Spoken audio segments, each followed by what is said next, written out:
అద్భుతమైన విజయం సాధించినందుకు మీ అందరికీ హృదయపూర్వక ధన్యవాదాలు అండ్ కంగ్రాచులేషన్స్. రియల్లీ అంటే 100% విజయం సాధించడం అనేది అన్హార్డ్. నేను ఇది ఎక్కడ వెళ్ళలేదు అంటే ఈవెన్ వరల్డ్ ఎక్కడైనా జరిగిందో లేదో నాకు తెలియదు, కానీ ఇండియాలో మాత్రం ఇప్పుడు జరగలేదు. అందులో ఇంత 21 is a big number. 21 to 21 కొట్టడం అంటే ఇంత ఎఫర్ట్ వెనకాల 17 సంవత్సరాల శ్రమ దాని వెనకాల ఉంది. అది మన ప్రెసిడెంట్ పవన్ కళ్యాణ్ గారి శ్రమ. ఇంత విజయం మనందరం సాధించామంటే ఆయన 17 సంవత్సరాలు ఎంత మెంటల్గాను శారీరకంగాను ఎన్నో వ్యయ ప్రయాసాలు కోర్చి ఇలాగా ఒక అందరినీ ఒక విజయ పదంలో తీసుకొచ్చారంటే is an amazing personality, amazing person. అంటే మీరందరూ ఎలాగా మీ నియోజకవర్గాల్లో పనిచేశారో మా అందరికీ అదృష్టం, మాకు మా ఫ్రెండ్స్ చాలామందికి అదృష్టం ఏంటంటే మా ప్రెసిడెంట్ గారి నియోజకవర్గంలో పనిచేసే అదృష్టం మాకు దొరికింది. గ్రౌండ్ లెవెల్లో మన జనసేనని అభిమానించే వాళ్ళు, కార్యకర్తలు, వీర మహిళలు, జన సైనికులు, నాయకులు వాళ్ళు ఎంత ప్రేమ చూపించారంటే నేను ఆ పిఠాపురం 45 days అనేది ఒక ఎన్రిచింగ్ ఎక్స్పీరియన్స్ నా జీవితంలో. చాలా నేర్చుకున్నాను, చాలా బాధ్యత కూడా తెలిసింది నాకు. అంటే ఇంతమంది ఒక్క వ్యక్తి వెనకాల నిలబడి చేశారు. మీరు ఎవరు తప్పుగా అనుకోనంటే ఒకటే ఒక మాట, ఈసారి ఈ ఎలక్షన్స్ మీరందరూ ఎంత శ్రమ పడ్డారు, వెరీ గుడ్. కానీ ఈ ఎలక్షన్ నడిపింది ఇద్దరు. ఒకళ్ళు మన ప్రెసిడెంట్ పవన్ కళ్యాణ్ గారు, మిగిలింది సామాన్యమైనటువంటి జన సైనికులు. వీళ్ళు నడిపారు. ఎందుకంటే కళ్ళారా చూసే నేను అక్కడ అసలు ఎవరు నాయకులు అనేవాళ్ళు లేరు. అక్కడ నాయకుల నుంచి ఎవరు పట్టించుకోలేదు. ప్రతి వాళ్ళు ఎర్ర కండువా వేసుకోవటం చాలా అద్భుతంగా, అంటే ఎంత ప్రేమగా ఆహ్వానించేవాళ్ళు అంటే ఆఖరికి 11 years కిడ్ వాలంటీరింగ్ చేసి అందరికీ మజ్జిగ పంచుతున్నాడు. మా స్నేహితుడు అజయ్ గారు వెళ్ళి సార్ తాగండి సార్ మజ్జిగ చల్లగా ఉంటుంది. సరే తాగిన తర్వాత ఊరికి అడిగాడు, బాబు ఎవరికేమంటావు ఓటు అని. గ్లాస్కి ఏంటి సార్, గ్లాస్కి 11 సంవత్సరాల కుర్రాడు. వాడు రేపు పొద్దున్న పెద్ద అయితే 29లో వాడు ఓటర్ అవుతాడు, అంటే ఒక యువకుడు అవుతాడు. అంటే అంత పెనిట్రేట్ అయ్యింది పిల్లల్లో, పెద్దల్లో. అంటే ఆయన్ని అఫ్కోర్స్ మన ప్రెసిడెంట్ గారికి మేము ఇంత చేయాలి అని మాకు ఆలోచించే లోపుగా దానికి 100 రెట్లు ఆయన వెనకాల ప్లాన్ ఉంటుంది బ్రెయిన్లో. అందుకని మేమేం చెప్పం ఇంత చేయాలని. ఎంతో నమ్మకం పెట్టుకున్నారు మన మీద. అలాగే మీ నియోజకవర్గాల్లో, అలాగే ఎంపీ స్థాయిని కాన్స్టిట్యుయెన్సీస్లో మీ మీద ఎంతో నమ్మకం పెట్టుకున్నారు. 21 మంది ప్లస్ 2 ఎంపీలు. మీరు నథింగ్ బట్ పవన్ కళ్యాణ్ గారి యొక్క ప్రతినిధులు. అంటే మీలో పవన్ కళ్యాణ్ గారిని చూసుకుంటారు. సో మీలో అంటే ఇంతకు ముందు జరిగిపోయిన ప్రభుత్వం మీద మనం విమర్శించాల్సిన అవసరం లేదు. అందుకనే కాబట్టి మనల్ని ఎన్నుకున్నారు. కాబట్టి మీరు ఒక బాధ్యతాయుతంగా అద్భుతమైన సర్వీస్ చేస్తే ఇవాళ మీ 21 మంది ప్లస్ 2 ఎంపీలు ఈ పార్టీని రేపొద్దున 29లో అంటే దాదాపు అన్ని సీట్స్లోనూ పోటీ చేయగలిగే సత్తా తీసుకురావడానికి మీ మీద బాధ్యత ఉంది. ప్రెసిడెంట్ గారు చెప్పింది ఏంటంటే ఒకసారి ఆయన నేను చేయాల్సింది చేశానన్న తర్వాత మాకు కొన్ని బాధ్యతలు అప్పగించినప్పుడు మేమే ఒక్కరోజు కూడా ప్రెసిడెంట్ గారు డిస్టర్బ్ చేయాలి. కారణం ఏంటంటే ఇంత చేసిన తర్వాత కూడా సార్ ఇక్కడ ఈ ప్రాబ్లం ఉందండి అని చెప్పడం అంత పనికి మాత్రం లేదు. మేము ఎప్పుడు అని ఒక మాట చెప్పాలా, మేము చేసుకుంటూ వెళ్ళాం. మాకు అందరూ బ్రహ్మాండంగా సహకరించారు. పిఠాపురం అనేది ఒక్కడే చెప్పట్లేదు, పిఠాపురం లాంటి ఎక్స్పీరియన్స్ ప్రతి వాళ్ళకి ఉంటుంది. నేను ఏం చెప్పినా మీ అందరికీ అది అర్థమవుతుంది. మీ ఊర్లో కూడా అలాగే జరిగి ఉంటుందని. థ్యాంక్ యూ అండి. మీ అందరూ అద్భుతమైనటువంటి శ్రమ చేశారు, కష్టపడ్డారు. అండ్ మనందరికీ ఒక బ్యాక్ బోను, మనందరి వెనకాల ఒక శక్తి మన ప్రెసిడెంట్ పవన్ కళ్యాణ్ గారు. Hats out to our president and Janasena కార్యకర్తలు. Thank you. సుదీర్ఘ ప్రస్తావనలో ఎవరు కూడా ఊహించని పరిణామం ఈరోజు మనం అందరం ఇంత అద్భుతంగా ప్రెసిడెంట్ గారి నాయకత్వంలో జనసేన పార్టీ ప్రతి ఒక్కరి హృదయాల్లో మనం కష్టపడి నిలబడిన తీరు, అదేవిధంగా రాష్ట్ర ప్రజల కోసం ఒక అంకిత భావంతో, ఒకే ఆలోచనతో వైఎస్ఆర్సీపీ విముక్త ఆంధ్రప్రదేశ్ కోసం నిలబడాలి, అందరినీ కలిపి ముందుకు తీసుకెళ్లాలనే ఒక పట్టుదలతోటి ప్రెసిడెంట్ గారు చేసిన ప్రయత్నం మనందరం కూడా మనస్ఫూర్తిగా ఆయన్ని అభినందించాలి. ఎందుకంటే దాని ద్వారానే మనం ఇంత దూరం రాగలిగాం. ఈ రోజున 100% స్ట్రైక్ రేట్ అని అన్నారు ఆయన. సో ఈరోజు రాష్ట్ర ప్రజలకు అర్థమవుతోంది ఆ 100% స్ట్రైక్ రేట్ యొక్క విలువైన స్టేట్మెంట్ వెనుక ఏ విధంగా ఆలోచించారు అనేది. కేవలం సంఖ్య కోసం సీట్లు తీసుకుని నష్టపోవడం కాదు, ప్రతి సీటు కూడా మనం విజయం సాధించాలనే ఒక పట్టుదలతోటి తీసుకొచ్చిన నిర్ణయాన్ని మనందరం కూడా గర్వపడాలి. నాగబాబు గారు చెప్పినట్టు ఈ ఎన్నికల్లో మనం చూసింది ఏంటంటే ప్రెసిడెంట్ గారి నాయకత్వం, క్షేత్రస్థాయిలో మన జన సైనికులు, వీర మహిళలు వాళ్ళు నిలబడిన తీరు. తెలుగుదేశం పార్టీ, భారతీయ జనతా పార్టీ నాయకులతో చిన్న చిన్న గ్యాప్లు ఉన్నా కూడా ఎక్కడ పట్టించుకోకుండా అందరం కలిసికట్టుగా వెళ్ళాలి ముందుగానే ఒక పట్టుదలతోటి వాళ్ళు ఏ విధంగా పనిచేశారో మనందరం క్షేత్రస్థాయిలో చూసాం. నిలబడాలి, ఒక బాధ్యత ఉంది మన పైన. దయచేసి మీరందరూ కూడా రాబోయే రోజుల్లో ఏ విధంగా కష్టపడి ప్రజల యొక్క ఆదరణ మీరు సంపాదించుకున్నారో, పార్టీకి మంచి పేరు తీసుకొచ్చారో, అదే ఆదరణ ప్రతి ఒక్క ఓటర్ అని అనుకుని ప్రతి ఒక్క పౌరుడి దగ్గరికి వెళ్ళి మనం మన పార్టీ గురించి, ప్రభుత్వం గురించి, చేసే కార్యక్రమాల గురించి మీరు మనస్ఫూర్తిగా ప్రజల్లోకి తీసుకెళ్ళాలి. ఇది ఒక సువర్ణ అవకాశం. రాష్ట్ర ప్రజలు కూడా ఆ విధంగా ఆశీర్వదించారు, ఎన్నడూ లేని విధంగా. కాబట్టి ఎంతో బాధ్యత ఉంది మన పైన. చక్కగా ప్రతి ఒక్కరికి సేవాభావంతో జనసేన పార్టీ ఏ విధంగా నిలబడేదో, అంశాలపైన ఏ విధంగా నిలబడేదో ఆ రెండు బేస్ చేసుకొని మీరు ప్రజల్లోకి మనస్ఫూర్తిగా తీసుకెళ్ళి పవన్ కళ్యాణ్ గారి నాయకత్వాన్ని ప్రతి ఒక్కరిలో చేర్చే విధంగా మీరు కష్టపడాలని మనస్ఫూర్తిగా కోరుకుంటూ, ప్రెసిడెంట్ గారికి మరొక్కసారి మనందరి తరఫున మనస్ఫూర్తిగా ఆయనకి ప్రత్యేకంగా ధన్యవాదాలు తెలుపుకుంటున్నాను. Thank you very much sir. ఒక చారిత్రాత్మకమైన విజయం సాధించిన ప్రజలు ఇచ్చిన అద్భుతమైన తీర్పు, దాంట్లో మనం భాగస్వామ్యం అయ్యాం. దాంట్లో సో మీ అందరూ అద్భుతమైన మెజారిటీతోటి, బలమైన మెజారిటీలతోటి మనం 21 స్థానాలు పోటీ చేస్తే 21 స్థానాలు అద్భుతంగా గెలిచాం. 2 పార్లమెంట్ నియోజకవర్గాలు గెలిచాం. భారతదేశంలో ఎప్పుడు కూడా తీసుకున్న అన్ని సీట్లు, పోటీ చేసిన అన్ని సీట్లు గెలవటం అనేది చాలా చాలా రేరెస్ట్ రేర్. ఇప్పుడు దాకా జరిగిందో లేదో కూడా తెలియలేదు. బట్ కంటెంపరీ టైమ్స్ అన్ని చేసిన వాళ్ళందరూ కూడా ఏం చేయాలి, రీసెర్చ్ చేసిన వాళ్ళందరూ చెప్తే ఫస్ట్ టైం ఇన్ ఇండియా అని. సో మీ అందరికీ జనశ్రేణుల తరపు, జనసేన సైనికుల తరపున, వీర మహిళల తరపున, పార్టీ పోటీ చేయని పార్టీ నాయకులందరి తరపున మా అందరి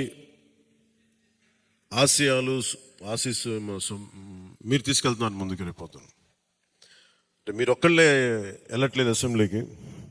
వెనక జనసేనకు నిలబడ్డ ప్రతి ఒక్క నాయకులు, పోటీ చేయని నాయకులందరూ కూడా, రక్తం ధారబోసిన జన సైనికులు, అసలు అలుపెరకు ఇంట్లో నుంచి బయటికి రాని వీర మహిళలు, అసలు మామూలు ఇంట్లో నుంచి బయటికి రా, అలాంటి వాళ్ళు బయటకు వచ్చి మరి తిరిగారు మనకి. సో వారందరూ ఆశయాలు మీరు ముందుకు తీసుకెళ్తారు. మన పార్టీ నాయకులు, జన సైనికులు, వీర మహిళలు, మన మద్దతుదారులు కాకుండా 5 కోట్ల మంది ప్రజల ఆకాంక్షల్ని మీరు అసెంబ్లీలోకి తీసుకెళ్తారు. మరి దాంట్లో నేను కూడా భాగస్వామ్యం అయినందుకు మనస్ఫూర్తిగా నేను ధన్యవాదాలు తెలియజేస్తాను. ఒక చిన్నపాటి ఒక మార్పు జరగాలి, ఒకటి సాధించాలంటే ఎంతమంది పని చేస్తే తప్ప ఒక చిన్నపాటి మార్పు రాదు. అలాంటిది ఒక కీలక 5 కోట్ల మంది ప్రజలకు సంబంధించిన భవిష్యత్తు. ఈరోజు జనసేన విజయం, టీడీపీ విజయం, భారతీయ జనతా పార్టీ విజయం ఏ స్థాయికి వెళ్ళిపోయిందంటే కేంద్ర ప్రభుత్వం అధికారంలో కూడా చాలా కీలకమైన ఒక, అంటే ఈరోజు మన అందరం కష్టపడింది, ప్రజలందరూ మనకి నమ్మకం ఉంచి మన నమ్మకం పెట్టి మనం నిలబడి ఉంచింది, ఇది మర్చిపోలేదు. ఇప్పుడు దాకా పొలిటికల్ ప్రాసెస్లో గత 10 దశాబ్ద కాలంలో మన ముఖ్యంగా లాస్ట్ అర దశాబ్దం కాలంలో ఏ స్థాయిలో ఉంది చూసాం. మనం ఒక కొత్త ప్రెసిడెంట్ ఇవ్వాలి పాలిటిక్స్కి. వ్యక్తిగత దోషం లేని, వ్యక్తిగత క్యారెక్టర్ని అసాసినేట్ చేయని పాలిటిక్స్. ఈ మార్పు ఏదో రావాలి. ఎందుకంటే టీవీలో సినిమాలకి సెన్సార్ ఉంటుంది, టీవీలకి సెన్సార్ ఉండదు. సినిమాలు ఎవరన్నా కూర్చోబెట్టి ఏదైనా మాట్లాడితే, మన ఈవెన్ అసెంబ్లీలో మాట్లాడితే రికార్డు నుంచి తొలగిస్తారు. నాయకులు బయటకు వచ్చి మాట్లాడితే రికార్డు నుంచి తొలగించలేదు. చిన్నపిల్లలు ఉంటారు, కుటుంబాలు ఉంటాయి, అని చోట మర్చిపోతాం మనం. సో అందుకని మనమే స్వీయ బాధ్యత తీసుకోవాలి, పర్సనల్ బాధ్యత మనమే తీసుకొని చేయాలి. అసలు అద్భుతమైనది ఏంటంటే ఓడలు బండ్లు అవుతాయి, బండ్లు ఓడలు అవుతాయి అనడానికి నేను చాలా కాలం ఇదే వేదిక మీద చాలాసార్లు చెప్పాను. అంటే ఇది మనం నిన్న సభలో కూడా మాట్లాడమని చెప్తా ఉంటే ఇది మనం ఇళ్ళకి కానీ పండగ కాదు, పండగ చేసుకునే సంబరాలు చేసుకునే సమయం కాదు, చాలా బాధ్యతగా ఉండే సమయం. ప్రజలు చాలా చాలా ఎక్కడెక్కడి నుంచో మారుమూల నుంచి, ఎక్కడ యుఎస్ఏ నుంచి వచ్చి కూడా ప్రాణాలు కోల్పోయి, అసలు రాత్రనక పగలనక తిండి తినక ఒక్కొక్కరు పనిచేసిన విధానం ఇవన్నీ కదిలించేసినాయి. సహజంగా విజయం రాగానే అందరికీ ఏముంటుందంటే ఒక అతిశయం వచ్చేస్తుంది. అలాంటి అతిశయం మన ఎవరికి నాకు లేదు, దయచేసి మీరు ఎవరు పెట్టుకోకుండా, నా రిక్వెస్ట్ ఇది ఒకనమాట. ఎందుకంటే మనందరికీ ఇది వచ్చేస్తుంది, అది నేను కాదనట్లేదు, కానీ దాన్ని అధిగమించి ఎదిగే కొద్ది ఒదిగి ఉండాలి అనేది మనం నిలబడి చూపిద్దాం, పాటించి చూపిద్దాం. ఇక నిజంగా జనం అలసిపోయారు. ఒక కొత్త తరహా రాజకీయం చూద్దాం, పాత విలువలతో కూడిన రాజకీయం చూద్దాం. అది మనం చేసి చూపించాలి, ఆ దారి వెంట నడిచి చూపించాలి. జనసేన ఆ రోజు నేను మాట్లాడితే అంటే ఇది భగవంతుడు కరుణించాలి, ఇదేదో నేను పెట్టిన వ్యూహమో గొప్పతనమో నేను చెప్పట్లేదు, కానీ భగవంతుడి కరుణ, తల్లి కరుణ, ప్రజల ఆశీస్సులు, మద్దతు 2019లో ఒక్క సీటు కూడా ఉన్నది అటు ఇటు కాని పరిస్థితుల్లో ఈ రోజున జనసేన ప్రధాన ప్రతిపక్షంగా అసెంబ్లీలోకి అడుగు పెట్టబోతుంది. మీ అందరికీ దానికి సంబంధించి ప్రత్యేకించి శుభాకాంక్షలు. అధికారంలో భాగస్వామ్యం తీసుకుంటాం ఖచ్చితంగా. అది రెండింటి మధ్య ఎలాగనేది ఆ టెక్నికల్ ఆస్పెక్ట్స్ ఎలాగో చూడాలి, అది మీ అందరికీ నేను తెలియజేసుకుంటాను. అలాగే కేంద్రంలో కూడా మన ఆంధ్రప్రదేశ్కి కావాల్సింది చాలా కీలకమైన మనం పరిణామాలు చోటు చేసుకున్నాయి కాబట్టి ఆంధ్రప్రదేశ్ ప్రతి ఎంపీ చాలా బాధ్యత ఉంది. మన జనసేన నుంచి గెలిచిన బాలశౌరి గారికి కానీ తంగెళ్ళ ఉదయ్ శ్రీనివాస్ గారికి కానీ చాలా బాధ్యత ఉంది. ఇది మీ ప్రతి కదలిక, మీ ప్రతి మాట ప్రజలు చాలా సునిశ్చితంగా పరిశీలిస్తారు. ఢిల్లీలో మీరు చేసే ప్రతి కదలిక, ఢిల్లీలో మీరు మాట్లాడే ప్రతి మాట ఆంధ్రప్రదేశ్ నిర్మాణానికి ఉపయోగపడాలని కోరుకుంటున్నాను. అది దయచేసి ఎంపీలుగా అది దయచేసి మీ ఇద్దరు, అది ఎందుకంటే బాలశౌరి గారు అది మీ అందరి బాధ్యత. మీరిద్దరు గెలవలేదు, 5 కోట్ల మంది ప్రజలు మమ్మల్ని గెలిపించారు. అందుకని మన ఎమ్మెల్యే నేను కూడా అద్భుతమైన మెజారిటీ తోటి గెలిచినందుకు ముఖ్యంగా మనకి ఈ ఒక తీర్మానాన్ని ముందు ఒకటి ప్రవేశపెడుతున్నాం. మరి మీ అందరి ఇది చెప్పండి. పాపం వెన్నంటే ఉండి పిఠాపురంలో జనసేన గెలుపు కోసం, నా గెలుపు కోసం కృషి చేసిన వర్మ గారికి ప్రత్యేక కృతజ్ఞతలు. వారికి అందరూ వర్మ గారికి చాలా చాలా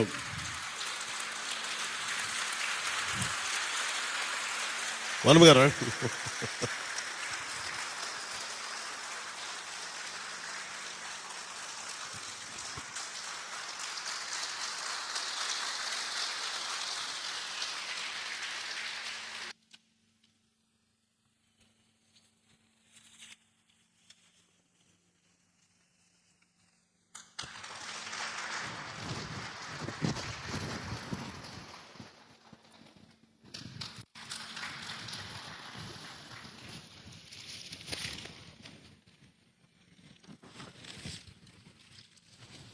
మన కోసం పనిచేసిన తెలుగుదేశం వర్మ గారిని ఇది గుర్తించడం అంటే మన కోసం పనిచేసిన తెలుగుదేశం నాయకులందరికీ, భారతీయ జనతా పార్టీ నాయకులందరికీ కూడా నా పార్టీ తరపు నుంచి ప్రత్యేక కృతజ్ఞతలు.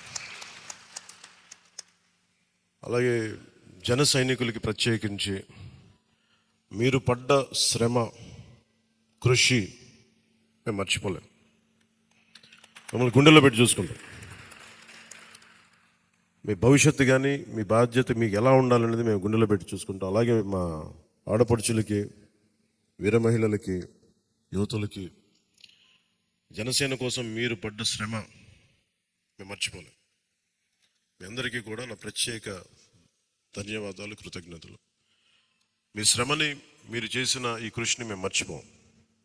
మీ ఆశయాలని మీరు దేనికోసం పనిచేస్తారంటే ముందంటే తీసుకెళ్తాం. ఈ జనసేన కార్యాలయం ఇంకొద్ది రోజుల్లో ఫుల్ ఫ్లెడ్జ్డ్ ఫంక్షనింగ్ ఆఫీస్ అవబోతుంది, రెడీ అవబోతూ ఉన్నది. మనకి రాష్ట్రంలో ఈ నలుమూలలు ఎవరు వచ్చినా కానీ దానికి తెరుచుకొని ఉంటాయి తలుపులు. ఇప్పుడు నా కోరిక ఏంటంటే 24 గంటలు పనిచేయాలి ఆఫీసు. అపరాత్రి అర్ధరాత్రి లేకుండా ఎవరికి ఏ సమస్య వచ్చినా అది ఉండేలా చాలా కష్టసాధ్యమైన విషయం. కష్టసాధ్యమైతే సాధించాం ఈ రోజున, దాన్ని కూడా సాధిస్తామని మీ అందరికీ తెలియజేసుకుంటూ నేను 6 ప్రత్యేకించి చెప్పాను. విద్య, వైద్యం, ఉపాధి, సాగునీరు, తాగునీరు, లా అండ్ ఆర్డర్. ఈ 6 అంశాల మీద మొదటి ప్రత్యేకమైన దృష్టి పెట్టి దీని మీద ముందు ప్రజలకి భరోసా కల్పించిన తర్వాత మిగతా అన్నిటి అంశాల మీద ముందుకు తీసుకెళ్దాం. అలాగే నేను ఢిల్లీ వెళ్తున్నాను ఇప్పుడు PM గారిని ఎన్డీఏ మీటింగ్కి. వచ్చిన తర్వాత ఆ రోజు మనం ప్రత్యేకించి కూర్చోబెట్టి మీ అందరితోటి ఒక లెజిస్లేటివ్ పార్టీ మీటింగ్ని మనం కండక్ట్ చేద్దాం. సో ఆ ప్రక్రియ ఏం జరగాలో, ప్రజాస్వామ్య ప్రక్రియ ఏముందో దాని ప్రకారం ముందుకు చేద్దాం. అందుకని ఈరోజు జస్ట్ మిమ్మల్ని కలిసి మీకు అభినందనలు చెప్పాలనే నా ఉద్దేశం. అలాగే ఇంకో 3 రావాల్సింది, కొంతల గారును మన అలోక మాధవి గారు వీళ్ళు రావాలి, కొంతల రామకృష్ణ గారు. సో వారి కోసం వెయిట్ చేస్తా ఉన్నాం. వాళ్ళు దారిలో ఉన్నారని చెప్తాను. వారికి నేను వెళ్ళిపోయేలోపు వాళ్ళు వస్తే సంతోషం. లేదంటే నాబాబు గారు వారికి నా అభినందనలు తెలియజేయండి మీరు. ఇది చాలా కీలకమైన మనకి బాధ్యత.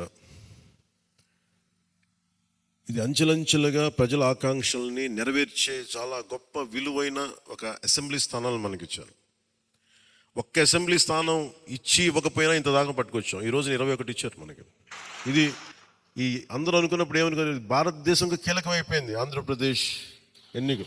ఎన్డీఏకి ఊతం ఇచ్చింది. అంటే మనం ఇది చిన్నది, ఇది పెద్దదని లేదు. ఎప్పుడు ఏ సమయంలో అది కీలకంగా మారిపోతుంది. ఒకటే అవ్వచ్చు, ఇంతే అవ్వచ్చు, గోరంతే అవ్వచ్చు, అది కొండంత అవ్వచ్చు. ఈరోజు గోరంత విజయం అంటే చిన్న దీపం వెలిగిస్తే ఒక మొత్తం ఎలా వెలుగునిస్తో జనసేన గోరంత దీపం కొండంత వెలిగించింది ఈరోజు ఆంధ్రప్రదేశ్. సో మీ అందరికీ నా ప్రత్యేక కృతజ్ఞతలు. చాలా ఉత్సాహంతో పనిచేద్దాం. ప్రజలు మామూలుగా మనకు వెన్ను తట్టి చెప్పలేదు, బలంగా నిలబడమని చెప్పారు. మనకి మీ వెంట మేము ఉన్నామని. అలా ఒకటే అనుకున్నాను, పవన్ కళ్యాణ్ గారికి ఎక్కువ మెజారిటీ, నాకు అందరూ పవన్ కళ్యాణ్కి ఎక్కువ మెజారిటీ వస్తుంటే నన్ను మించిన మెజారిటీలు వచ్చేసినాయి మీ అందరికీ. అది నాకు చాలా ఆనందంగా ఉంది. What a victory. అంటే దీని వెనక్కి మనం చూడాల్సింది చాలా బాధ్యత. నేను ఆనందం చూడట్లేదు. వేసిన ప్రతి ఓటు వెనక నాకు ఇలాగ అనిపిస్తుంది, ఓటు వేసాను జాగ్రత్త, ఈ భయం ఉంది నాకు లోపల. సో మనం ఈ ఉత్సాహాన్ని మీరు బాధ్యత కూడా తీసుకున్నాం. వంశీకృష్ణ యాదవ్ గారి మెజారిటీలు చూసినా, మన రమేష్ గారి మెజారిటీలు చూసినా, ఒక్కొక్కరు మెజారిటీలు చూస్తుంటే వాహ్ అనిపించింది. అంటే ఇది కేవలం పవన్ కళ్యాణ్కి ఒకటికి జరగలే, అది ఆ పాయింట్. అంటే ప్రజలు ఎంత బలమైన మార్పు కోరుకుంటున్నారు అన్నదే దీని వెనుక మనం చూడాల్సింది. అందుకని చాలా అద్భుతంగా ప్రజలు ఇచ్చిన మ్యాండేట్ని, ఈ తీర్పుని గుండెలో పెట్టుకుని తీసుకెళ్దాం దీన్ని. అంటే ఈరోజు మీతో పంచుకుంటున్నా, కలగన్నా నేను ఆంధ్రప్రదేశ్కి ఏదైనా చేయాలి. ఇందాక మా నాన్న గారు చెప్తాను, మా నాన్న ప్రభుత్వ ఉద్యోగి, మా నాన్న ప్రభుత్వం జీతం తీసుకునేవాడు, రుణపడి ఉందంటారు. నేను కూడా చెప్తున్నాను, రూపాయి తీసుకున్నాను, సంపూర్ణ జీతం తీసుకుంటాను. రోజు నేను ఇవ్వాల్సింది ఇచ్చేస్తాను, అది పెద్ద పట్టించుకోను. కానీ ఎందుకు తీసుకుంటానంటే ఆంధ్రప్రదేశ్ ప్రజల సొమ్మును తింటున్నా, ఆ బాధ్యత అనుక్షణం గుర్తు చేసుకోవడానికి.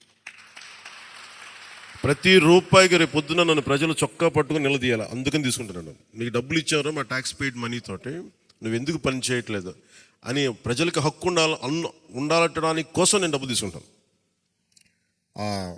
ఎమ్మెల్యేగా జీతం తీసుకుంటాను. చాలా కాలం అనుకున్నాను, ఎప్పుడు భవిష్యత్తులో ఎప్పుడు ఎమ్మెల్యే తీసుకుంటానా లేదా అని అనుకున్నాను.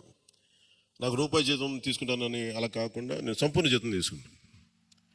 కానీ ఇవ్వడం కూడా దానికి కొన్ని వెయ్యింతలు ఇచ్చేస్తాను బయటకి, అది వేరే విషయం, అది కూడా చెప్తాను. కాకపోతే ఎందుకు జీతం అంటే మనం ఎందుకు తీసుకుంటాం అని నేను ఎందుకు చేస్తున్నాను అంటే, ఈ డబ్బు ప్రజల కష్టం నుంచి, రక్తం, చెమట, స్వేదం నుంచి వచ్చింది. అది ఆ డబ్బు ముట్టుకున్నప్పుడు నాకు బాధ్యత గుర్తు రావాలి. అందుకని నేను అది కూడా నిర్ణయం తీసుకున్నాను. సో మీ అందరికీ కూడా నా ప్రత్యేక ధన్యవాదాలు. మనందరం కూడా జవాబుదారీతనం ప్రభుత్వం ఎలా ఉంటుందో చూపిద్దాం. నిజమైన లా మేకర్, చట్టాలను చేసేవాడు. We are all lawmaker. చట్టాలను చేసేవాళ్ళు, చట్టాలను పరిరక్షించాల్సిన బాధ్యత ఉన్నవాళ్ళు. How a true lawmaker would be will show them. బలమైన వ్యవస్థను నడిపే వాళ్ళు ఎలా ఉంటారు? భవిష్యత్తులో పొలిటికల్ లీడర్ అవ్వాలంటే చాలా ఇన్స్పిరేషన్ ఇవ్వాలి. మీ అందరినీ ఆ ఇన్స్పిరేషన్ కోరుకున్నాను మీ ప్రతి ఒక్కరి దగ్గర నుంచి. బాలశౌరి గారు వెళ్తారు రేపు పొద్దున పార్లమెంట్కి. ఆంధ్రప్రదేశ్కి కావాల్సిన డిబేట్స్లో మాట్లాడాలి ఆయన. తంగెళ్ళ ఉదయ్ శ్రీనివాస్ మొట్టమొదటిసారి గెలిచాడు. మీ బాధ్యత మాట్లాడాలి పార్లమెంట్లో. మర్చిపోకండి. పరిచయాలకి వీటికి కాదు, మీరు పార్లమెంట్కి వెళ్తుంది పని చేయడానికి వెళ్తున్నాం. అది మట్టుకు మీరు ప్రతి ఒక్కరు ఆపాద మస్తకం కింద నుంచి పై దాకా మీరు మర్చిపోకండి బాధ్యత. సో మీ అందరికీ నా ప్రత్యేక ధన్యవాదాలు తెలియజేసుకుంటే, మా నాయకులందరికీ ఇప్పుడు నాకు ఢిల్లీ వెళ్ళాల్సిన సమయం వచ్చింది, ఎన్డీఏ మీటింగ్ ఉంది. సో మీ అందరి ఆశీస్సులు తీసుకెళ్తాను, మీ అందరి నమస్కారాలు తెలియజేస్తాను. సో నేను రాగానే మళ్ళీ వచ్చి కలుద్దాం. అవినీతి కోటలు బదులు కొట్టాం. సరైన బలమైన పునాదులతో ఉన్న ఆంధ్రప్రదేశ్ అని ఒక సుస్థిరమైన కోట నిర్మించుకుందాం అని తెలియజేసుకుని మీకు ధన్యవాదాలు తెలియజేసుకున్నాను. జై జనసేన, జై హింద్.